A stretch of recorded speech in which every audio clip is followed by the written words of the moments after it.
O Campeonato Paulista é obrigação para o Palmeiras? O que falta para esse Palmeiras de Abel Ferreira vencer um Mundial? E como que começou o meu interesse por tática e por fazer esses vídeos aqui para vocês? Bora para mais um Pergunte ao Análise.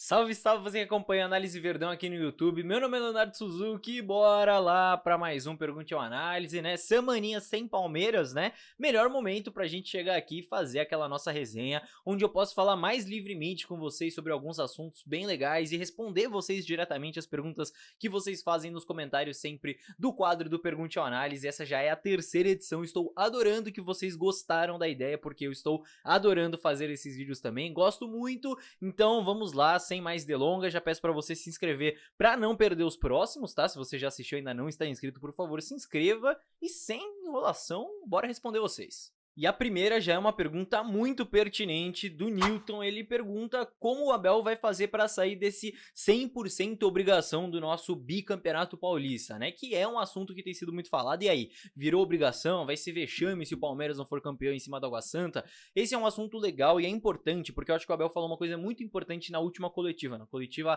pós-vitória contra o Ituano. E ele diz o seguinte: as pessoas podem falar o que elas quiserem, isso só não pode influenciar dentro do campo, isso não pode influenciar o jogador a não dar 100% daquilo que ele pode dar dentro do campo. E por que eu tô falando isso? Porque o Palmeiras, ele é favorito contra o Água Santa? Muito favorito. Se o Palmeiras perder, vai ser a narrativa que vai ser criada, né? Não tô nem falando se eu concordo ou não, tô falando fatos. Vai ser criada uma narrativa de vexame, certo? Certo. Isso não tem como mudar, certo? Isso não tem como a gente alterar, não tem como mentir também, isso é fato. A obrigação está colocada em cima do Palmeiras e se o Palmeiras não for campeão, vai ser tratado como vexame. E não tem como impedir isso de chegar aos jogadores. Então não tem muito que a gente possa fazer para fugir de todo esse burburinho, de toda essa narrativa e tudo mais. O que a gente pode fazer? O que tá ao alcance do Palmeiras? Entrar em campo sabendo que o jogo não tá ganho e jogar bola. E jogar mais do que o Água Santa, jogar melhor que o adversário em ambas as partidas, dominar o adversário em ambas as partidas e confirmar o favoritismo e ser campeão. Porque agora não tem jeito, gente. Agora que tá Palmeiras e Água Santa na final, se o Palmeiras vencer vai ser tratado como fez a obrigação, se o Palmeiras perder vai ser tratado como vexame. Mais uma vez, não tô nem dizendo se tá certo ou se tá errado, tô falando é um fato, não tem como a gente mudar.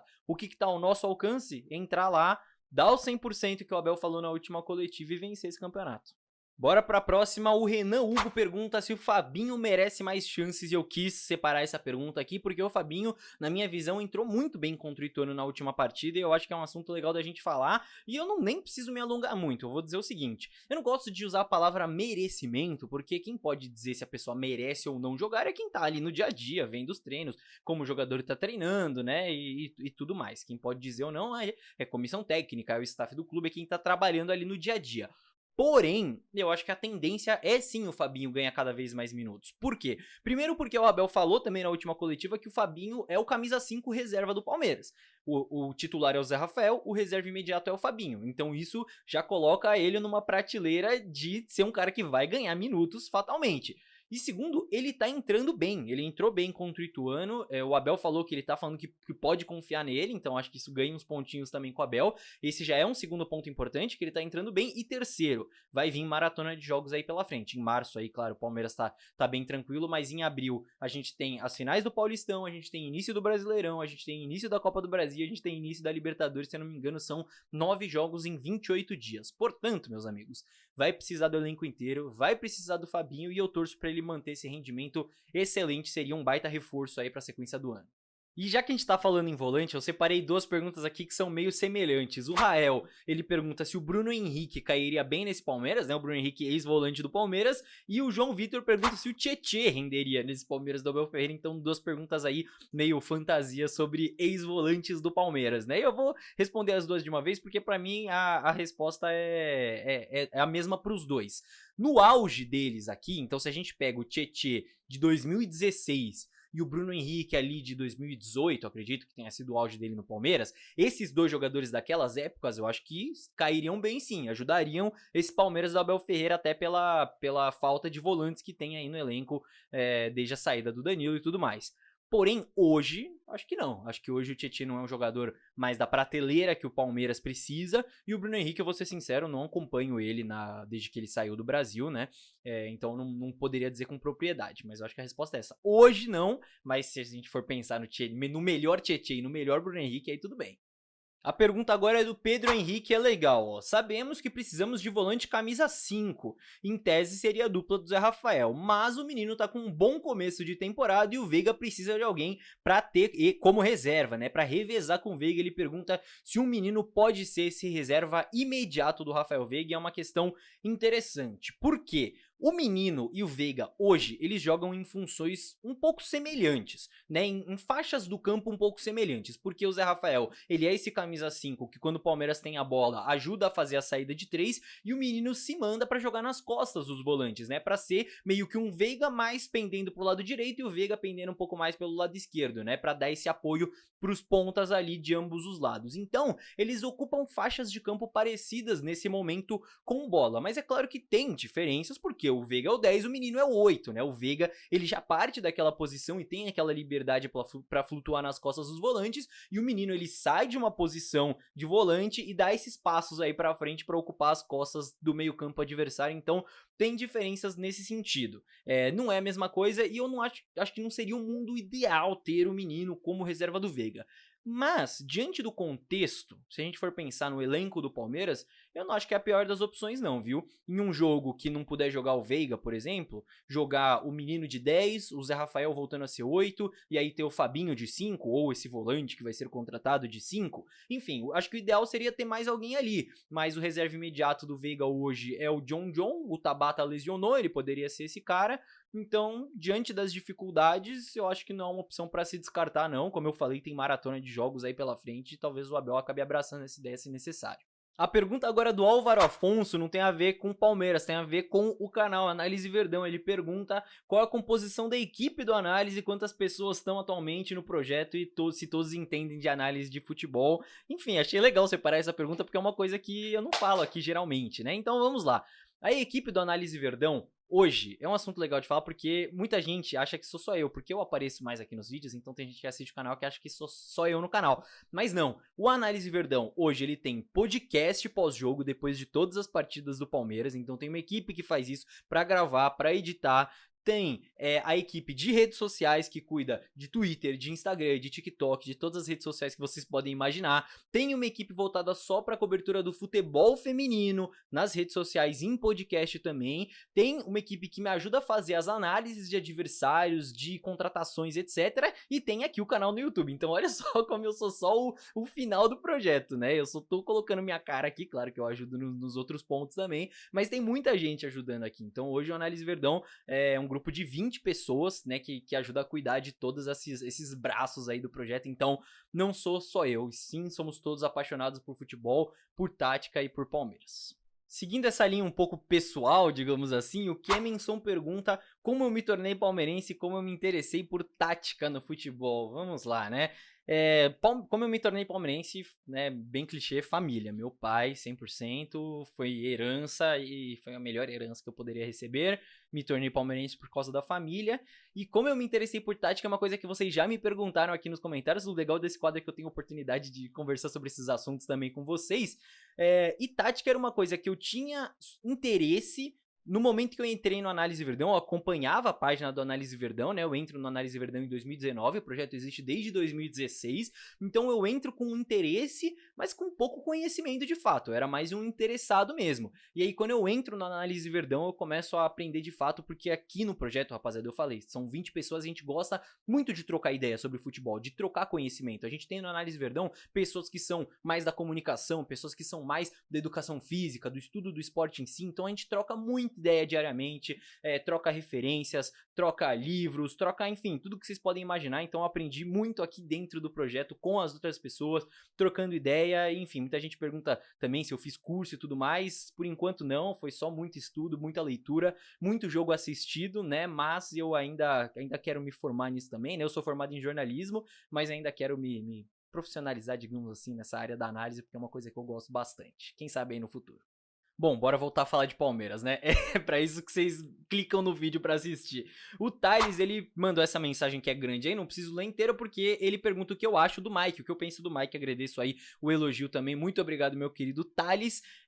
E o Mike, cara, ele é um cara que sempre cumpre, né? É impressionante. Seja como titular, seja como reserva entrando no segundo tempo, seja como lateral, seja como ponta, ele sempre cumpre muito bem a função, cara. E como ponta, ele foi meio que uma carta na manga do Abel no ano passado, né? Depois de perder vários jogadores, acabou tendo que usar o Mike em algumas partidas, mas eu acho muito válida essa opção naquele final de jogo, que o Palmeiras precisa reforçar um pouco a marcação pelo lado, como o Abel fez contra o Ituano, por exemplo, tirar um ponto e colocar o Mike ali pra fazer aquela dobradinha, Mike e Marcos Rocha, que funcionou muito bem na Supercopa também. Então o Mike é um cara muito polivalente, né?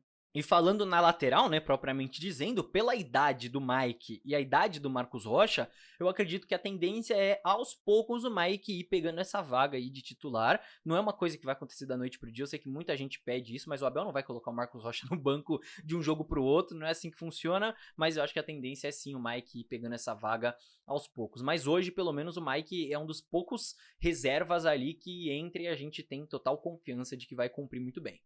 E agora, meus amigos, é hora da pergunta do milhão. Pois é, o Daniel Salles pergunta o que tá faltando pro Palmeiras vencer um Mundial. E aí, já pra deixar claro, vamos falar desse recorte recente, né? Desse Palmeiras do Abel Ferreira, não preciso nem falar de questões históricas, mas desse Palmeiras do Abel Ferreira que disputou 2 Mundiais e ainda não venceu. Vamos lá, meus amigos. Primeiro de tudo, é claro que não tem resposta direta, reta, simples e resposta certa. Se tivesse resposta certa, o Palmeiras já tinha descoberto e já tinha vencido com o Abel Ferreira aí contra o Chelsea ou na outra edição, enfim. Não tem resposta certa, mas acho que tem algumas reflexões que a gente pode fazer. Primeiro, pra mim, esse Palmeiras de hoje é o mais capaz de vencer um time europeu, um time campeão da Champions League, dos times da América aqui nos últimos, sei lá, 10 anos, né? Claro que a diferença técnica é enorme, a gente não vai conseguir igualar essa diferença técnica, a diferença de investimento é enorme, a gente não vai conseguir igualar essa diferença de investimento para os clubes europeus, para os clubes que ganham a Champions e tudo mais, mas quando eu vejo o que a gente fez na final contra o Chelsea, eu vejo que, cara, é possível sim. E aí uma opinião minha, eu acho que esse jogo que o Palmeiras fez contra o Chelsea na final do Mundial, pra mim foi um dos melhores jogos que eu vi do Palmeiras, um dos melhores jogos da era Abel Ferreira em termos de desempenho, claro que foi um resultado triste, não preciso nem falar isso, mas foi uma das melhores atuações que eu vi no Palmeiras. Deu gosto, deu orgulho de ver o Palmeiras jogando daquela maneira contra o Chelsea, porque foi com muita consciência. O Palmeiras sabia exatamente o que queria fazer dentro de campo, jogou de igual para igual e conseguiu buscar um empate, uma coisa que é muito difícil pro clube brasileiro, quando sai atrás do placar, buscar esse empate. O Palmeiras conseguiu com o pênalti do Veiga, não foi campeão e pra mim não foi injusto, tá? Acho que o Chelsea foi campeão merecidamente. E o que faltou pro Palmeiras ser campeão ali? Primeiro, acho que um pouco mais de qualidade técnica no banco de reservas, quando o Palmeiras tirou os principais jogadores ali do time e colocou os caras que vieram da reserva, o nível não se manteve, eu acho que isso foi uma coisa importante, e um pouco de sorte também, da bola não ter batido na mão do Luan ali no finalzinho do jogo. Então, meus amigos, o que falta pro Palmeiras ganhar um Mundial? Do que tá no nosso controle, eu acho que subir um pouco mais o nível geral, tecnicamente falando, dos jogadores, para pro time seguir competitivo depois das substituições, né? Conseguir renovar esse fôlego, porque final de Mundial, você sabe, né? A gente corre pra caramba. Então, conseguir renovar esse fôlego e não perder o nível técnico que tava, porque, como eu disse, não vai dar pra igualar o nível técnico do adversário, mas dá pra manter o que a gente tinha em campo. Então acho que isso é uma coisa que a gente pode melhorar. E, cara, fora isso, eu confio 100% no trabalho que está sendo feito dentro do clube, cara. Eu acho que não tem comissão técnica que seja mais capaz do que a nossa que a gente tem. Não tem profissionais no clube aí em questões de núcleo de saúde e performance, de fisiologia, de análise e tudo mais. Não tem profissionais que sejam melhores para isso. O jogo que o Palmeiras fez contra o Chelsea mostra para mim que é 100% possível. Claro que não é uma coisa provável. O Palmeiras não vai ser favorito contra nenhum time europeu ali, vencedor da Champions. Mas, cara, se tem um time capaz de fazer isso, é o Palmeiras da Abel Ferreira, não tem jeito. E agora é o seguinte, rapaziada, se você não sabe como funciona o Pergunte ao Análise, o próximo episódio, o próximo vídeo desse quadro, eu vou responder as perguntas que vocês fizerem nos comentários deste vídeo, e exclusivamente deste vídeo aqui, do terceiro episódio. O quarto episódio é com base nas perguntas dos comentários do terceiro episódio, que é este aqui. Então, meu amigo, se você quiser aparecer no próximo vídeo, se você tiver uma pergunta que você queira que eu responda sobre Palmeiras, sobre futebol, sobre tática, sobre o que você quiser, comente aqui que eu vou separar pro próximo vídeo. Fechou? Tô esperando sua participação. E claro, não preciso nem falar que se você chegou até aqui, tenho certeza que você curtiu a resenha, então deixa o like, não custa nada, e inscreva-se também aqui no canal, são 2 cliques que você vai fazer, os 2 são de graça, não vão te custar nada, e já me ajudam muito o seu like e a sua inscrição aqui. Fechou, rapaziada? Muito obrigado pela companhia em mais um vídeo, espero que vocês tenham curtido e capricha aí nas perguntas nos comentários. Vejo todos no próximo vídeo, tchau, tchau.